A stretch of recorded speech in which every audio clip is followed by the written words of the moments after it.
Hello दोस्तों, in this report and analysis में आपका स्वागत है। दोस्तों, लेकर आए हैं हम एक बार फिर से हमारे डिफेंस सूट की आज की सीरीज। चलिए पहले अपडेट की बात करते हैं। Su-30 Mk1 वर्सेस Su-57, नया एवोल्यूशन या कोई लेजेसी ट्रैप। दोस्तों, सुखोई Su-30 Mk1 और Su-57 फेलोन रशियन के दो बेस्ट फाइटर जेट्स हैं, जो रशियन एरोस्पेस इंजीनियरिंग के प्रोग्रेस और लिमिटेशंस दोनों को दिखाता है।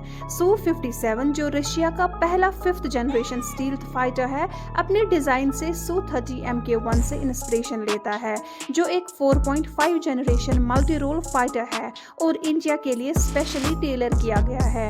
ये दोनों जेट Su-27 आर्किटेक्चर 1970s पर बेस है, जो दिखाता है कि रशियन एयरक्राफ्ट डिजाइन ब्यूरो नए फंडामेंटल डिजाइन से दूर रहा है।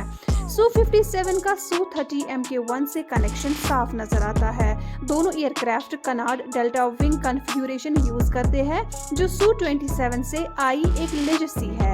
Su-57 के छोटे और स्टील्थ इंटीग्रेटेड कनार्ड्स इसे अलग बनाते हैं, लेकिन इसके thrust vectoring system Su-30 Mk1 की तरह है, जो पोस्ट स्टॉल मैन्यूवरेबिलिटी को एनहांस करता है।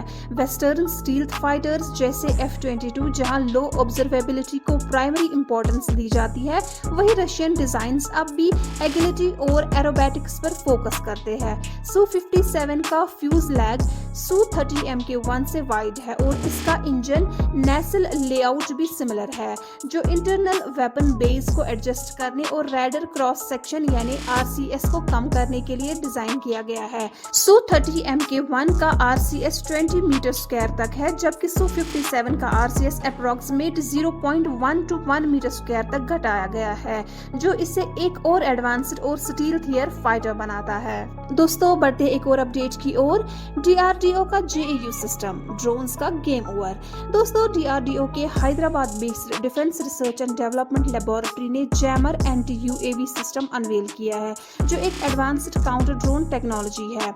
ये drone system unmanned aerial vehicles के कमांड और कंट्रोल C2 और नेविगेशन लिंक्स को डिस्टर्ब करके उन्हें क्रैश लैंड या वापस बेस पर लौटने के लिए मजबूर कर सकता है। JAU सिस्टम में पावरफुल इलेक्ट्रॉनिक सपोर्ट मेजर्स और इलेक्ट्रॉनिक काउंटर मेजर्स कैपेबिलिटीज शामिल है।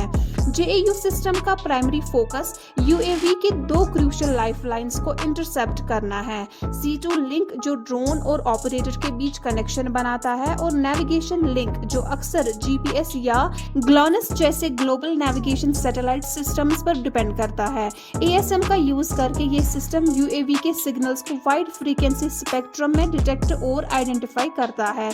एक बार सिग्नल्स डिटेक्ट होने के बाद ECM suit electromagnetic noise create करके उन्हें जैम कर देता है, जिससे ड्रोन का ऑपरेटर से कनेक्शन टूट जाता है और उसकी पोजिशनल अवेयरनेस डिस्टर्ब हो जाती है।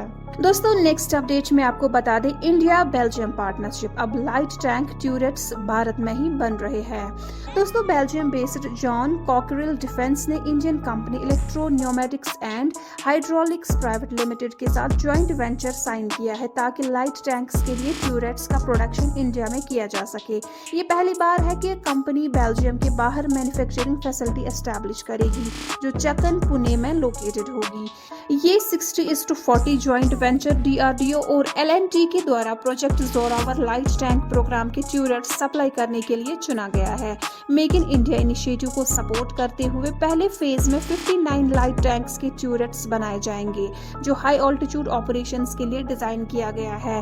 लेकिन ज्वाइंट वेंचर का विजन सिर्फ इतना ही तक सीमित नहीं है। जॉन कॉकरेल डिफेंस के CEO थियरी रिनॉर्डिन ने बताया है कि इंडिया की डिमांड 350 से ज्यादा हो सकती है। आने वाले टाइम में ये venture future infantry combat vehicle और फ्यूचर रेडी कॉम्बैट व्हीकल जैसे इंडियन आर्मी के लिए नए प्रोजेक्ट्स पर भी काम करेगा।